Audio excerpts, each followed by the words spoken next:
Je vous souhaite le bonjour en ce vendredi et nous terminons notre semaine en regardant le chapitre 12.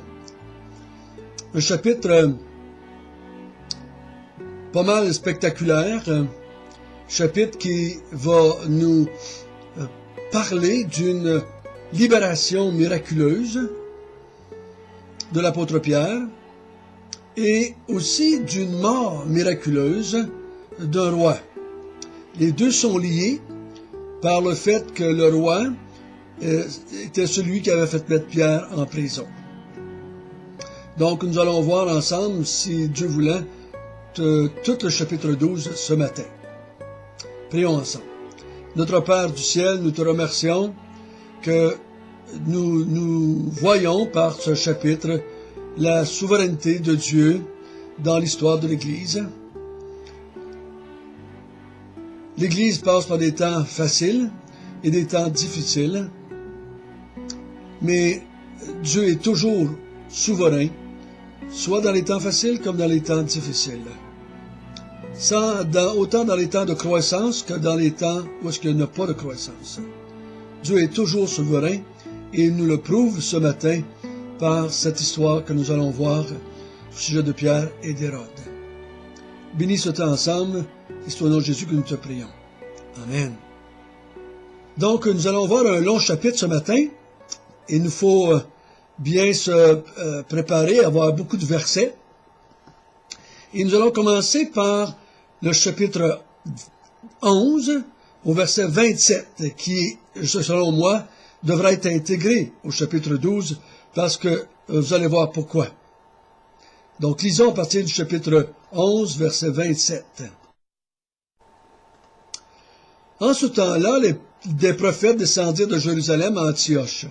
L'un d'eux, nommé Agabus, se leva et annonça par l'Esprit qu'il y aurait une grande famine sur toute la terre. Elle arriva en effet sous Claude. Les disciples résolurent d'envoyer, chacun selon ses moyens, un secours aux frères qui habitaient la Judée. Ils le firent parvenir aux anciens par les mains de Barnabas et de Saul. Pourquoi est-ce que Luc mentionne-t-il ces versets, cette famine à Théophile? C'est simple. Il veut expliquer qu'est-ce que Barnabas et Saul faisaient à Jérusalem pendant l'histoire de Pierre et d'Hérode. Parce qu'on les revoit à la fin du chapitre 12, Barnabas et Saul retournèrent chez eux en amenant Jean surnommé Marc. Donc, il faut juste nous dire, qu'est-ce qu'ils faisaient là? Ils étaient supposés travailler à Antioche, et maintenant on les retrouverait à Jérusalem sans savoir pourquoi. Mais il nous en explique ici la raison. Il y avait eu un des prophètes qui était monté à Antioche, et avait averti l'église d'Antioche qu'il y avait une grande famine sur toute la terre. Et les frères d'Antioche voient les frères de Jérusalem comme étant des frères, à part entière, qu'ils soient juifs ou non juifs, et ils envoient des dons par Paul et Barnabas. Donc, Barnabas et Saul s'en vont à Jérusalem apporter des dons à l'église de Jérusalem, et pendant qu'ils sont là, ils sont témoins oculaires de ce qui s'est passé pour Paul et pour Hérode. Pas pour Paul, mais pour Pierre et pour Hérode. Donc, nous allons voir qu'est-ce qui se passe maintenant dans la vie de Pierre.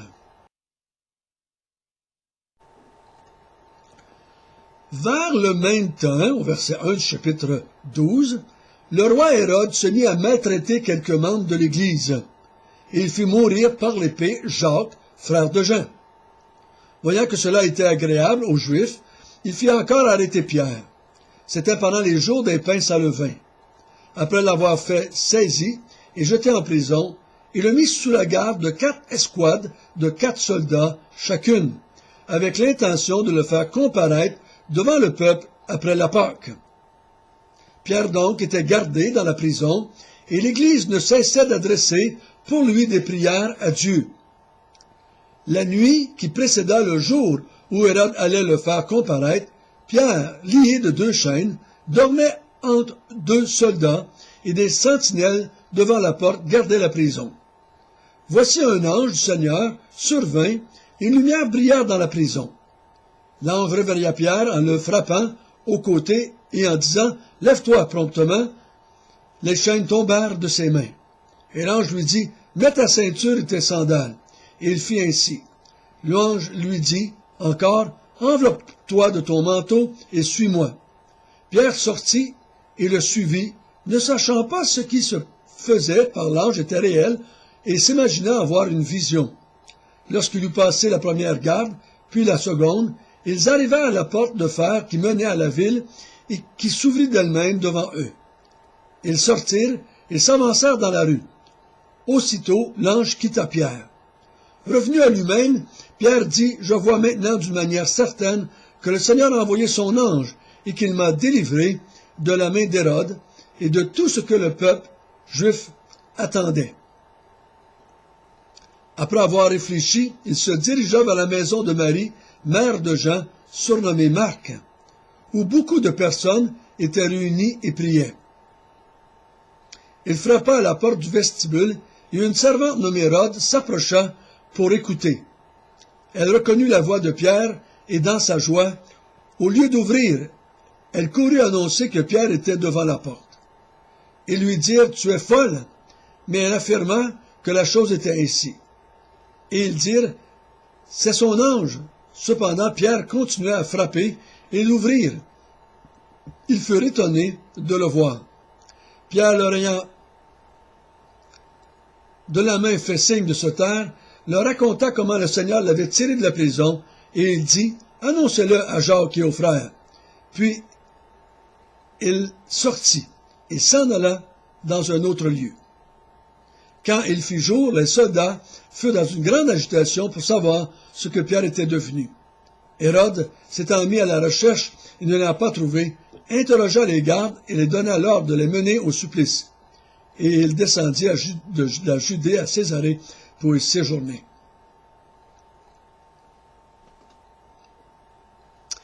Donc, ici nous voyons 2 disciples se faire arrêter. 2 disciples, 2 apôtres, Jacques, frère de Jean, et Pierre. L'un meurt par l'épée. L'autre, Pierre, se fait mettre en prison, et c'est le temps de la fête de Pâques, donc Hérode décide de ne pas le faire mourir tout de suite. Donc il va attendre après la Pâque, afin de le faire comparaître. Le mot comparaître, là, c'est le faire exécuter, parce qu'il voulait plaire aux Juifs. Donc, mais Dieu, ici, par un ange, comme on l'a lu, décide de libérer Pierre, et afin qu'il ne meure point. Voyez-vous la différence? Il ne faut pas penser ici, j'ai déjà entendu des prédications dire, l'Église a prié. Et c'est pour ça que Pierre a été relâché. Personnellement, je ne crois pas que c'est à cause de la prière de l'Église que Pierre a été relâché. Personnellement, en tout cas c'est mon opinion, je suis convaincu que l'Église priait aussi pour Jacques. Et Jacques est mort.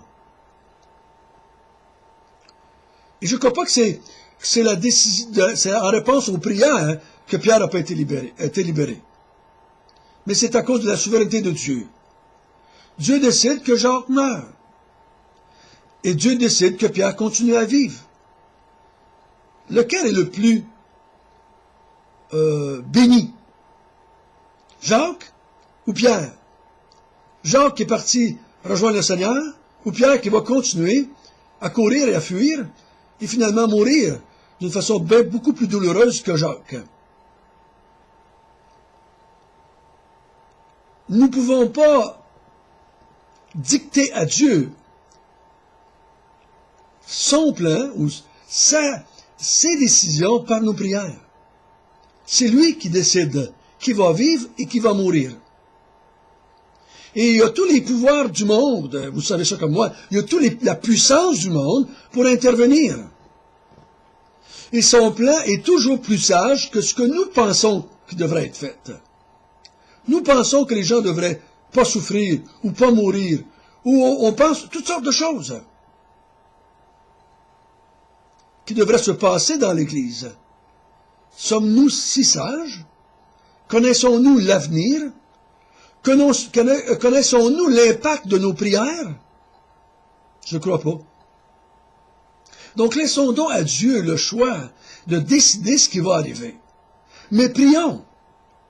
Selon ce que je comprends de la prière dans le Nouveau Testament, je crois que l'Église priait afin que Dieu donne à Pierre la force de continuer, le courage de persévérer, la capacité de garder la foi, de rendre témoignage devant les petits et devant les grands. Je crois que c'est ça qu'il demandait. Un peu à l'exemple de Paul qui dit « Priez pour moi afin que j'aie le courage ou l'assurance de parler comme je dois parler. » Je crois que c'est plutôt ça qu'il faut penser que l'Église priait. Mais ça, c'est mon opinion, parce que le texte ne nous dit pas pourquoi il priait. Donc laissons ça tranquille, d'essayer de deviner pourquoi l'Église priait. Luc ne le dit pas à Théophile parce que c'est pas ça qui est l'important. L'important, c'est que Théophile voit très bien que c'est Dieu qui contrôle l'Église, encore une fois. Je l'ai répété souvent, et on va le répéter encore. C'est important pour nous, frères et sœurs, qu'on comprenne que l'Église est dans les mains de Dieu, et Dieu fait ce qui bon lui semble, avec chacun de ses enfants. Un est persécuté, l'autre l'est pas. Un a une longue vie chrétienne, l'autre l'a pas. Un a un grand ministère, et l'autre l'a pas. C'est lui qui décide. N'essayons pas de dicter à Dieu sa conduite par nos prières. Il est beaucoup plus intelligent et sage que nous. Il sait ce qui est bon pour son Église. Donc Pierre réalise qu'il y a un miracle et que Dieu l'a délivré de la prison. Et il s'en va dans la maison de Marie, mère de Jean, surnommée Marc. Et c'est ce même Jean, surnommé Marc, que Paul et Barnabas, ou que Barnabas et Saul, je devrais suivre ce que le texte dit, Barnabas et Saul vont emmener avec eux pendant leur voyage missionnaire. Donc ça nous dit que que Barnabas et Saul étaient présents lorsque Pierre est revenu, pour leur raconter ce qui s'était passé dans la prison. Et c'est pour ça que probablement que Paul le dit à Luc, et Luc va le dire à Théophile. Paul et Barnabas étaient des deux témoins oculaires, ou pas des témoins oculaires, mais des témoins de ce que Pierre avait dit devant l'assemblée qui était chez Marie, mère de Jean, surnommée Marc. Après leur avoir raconté l'histoire, Pierre part et il s'en va. Hérode est tellement frustré que Pierre a été libéré qu'il fait exécuter, parce que mener au supplice, c'est pas les faire torturer, mais c'est les faire mourir. Et à partir du verset 20, nous allons voir ce qui se passe avec Hérode maintenant, qui nous est présenté comme le persécuteur de l'Église. Il veut plaire aux Juifs, puis il est en train de vouloir faire mourir tous les dirigeants de l'Église, tous les apôtres. Donc Dieu ne veut pas cela,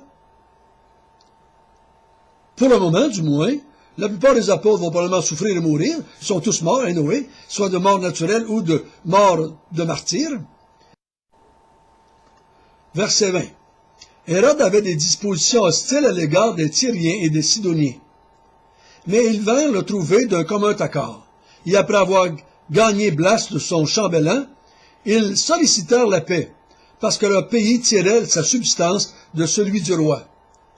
À un jour fixé, Hérode, revêtu de ses habits royaux, et assis sur son trône, les harangua publiquement. Et le peuple s'écria voix d'un Dieu et non d'un homme. Au même instant, un ange Seigneur le frappa, parce qu'il n'avait pas donné gloire à Dieu. Il expira, rongé des vers. Cependant, la parole de Dieu se répandait de plus en plus, et le nombre des disciples augmentait. Barnabas et Saul, après s'être acquittés de leur message, s'en retournèrent de Jérusalem, emmenant avec eux Jean, surnommé Marc. Donc, nous voyons ici la mort d'Hérode. Dieu décide que Hérode va trop loin, et il nous est pas dit qu'il meurt parce qu'il persécutait l'Église, mais il meurt parce qu'il donne pas gloire à Dieu. On l'a élevé au rang des dieux, ou d'un Dieu, et il l'accepte avec joie, et Dieu n'accepte pas ça, et il le fait mourir. Oh oui, par le fait même, l'Église est libérée d'un persécuteur, mais il y en aura bien d'autres. Mais ici, il dit à Théophile, voici la raison pourquoi Hérode est mort. Tu pouvais peut-être avoir entendu autre chose, Théophile, mais voici pourquoi il est mort, c'est parce qu'il n'a pas donné gloire à Dieu. Et toute personne sur la terre va mourir aussi, parce qu'ils n'ont pas donné gloire à Dieu. On meurt tous un jour ou l'autre, de différentes façons. On ne meurt pas tous rongés des vers. Mais si nous n'avons pas donné gloire à Dieu pendant notre vivant, comme Pierre a fait en donnant gloire à Dieu de l'avoir libéré de la prison, nous allons subir un autre mort, bien pire que d'être mangé par les vers. Ça va être la mort éternelle, la mort de l'enfer pour l'éternité. Frères et sœurs, Dieu est aussi souverain dans votre vie, dans ma vie, que dans la vie de Pierre et d'Hérode.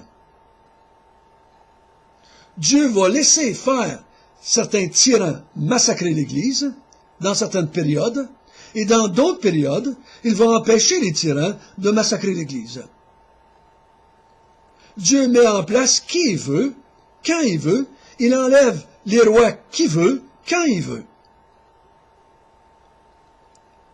C'est important qu'on se souvienne de cela.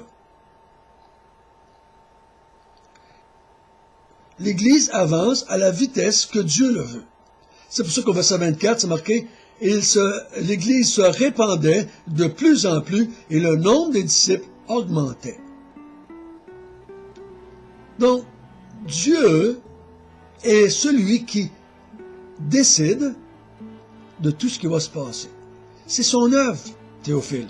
C'est l'œuvre de Dieu, l'Église. C'est pas l'œuvre des hommes. Tu as encore la preuve ici avec ce qu'on vient de voir dans la vie de Pierre et dans la vie d'Hérode. Et là, au verset 25, il nous est dit que Barnabas et Saul retournent à Antioche. Ils amènent Jean, surnommé Marc, avec eux, qui va partir avec eux pour la mission. Prions ensemble. Notre Père du ciel, merci encore une fois que tu nous montres, que tu montres à Théophile que c'est toi, c'est toujours toi qui fais ce qui devrait être fait, qui le fait bien, qui le fait sagement, qui le fait avec autorité et puissance. L'Église est entre tes mains depuis 2000 ans et elle se propage de plus en plus et le nombre augmente de jour en jour depuis 2000 ans. L'Église est plus nombreuse aujourd'hui qu'elle l'était il y a 2000 ans. Et elle va être plus nombreuse dans 2 ans si tu tardes à revenir. Ceux qui meurent, c'est toi qui l'as décidé. Et ceux qui vivent, c'est toi qui l'as décidé. Et nous devons dire, comme l'apôtre Paul, que je vive ou que je meure, je veux servir le Seigneur. Parce que tu le mérites, tu es notre Dieu, tu es notre roi, tu es notre sauveur, et nous voulons te glorifier. Amen.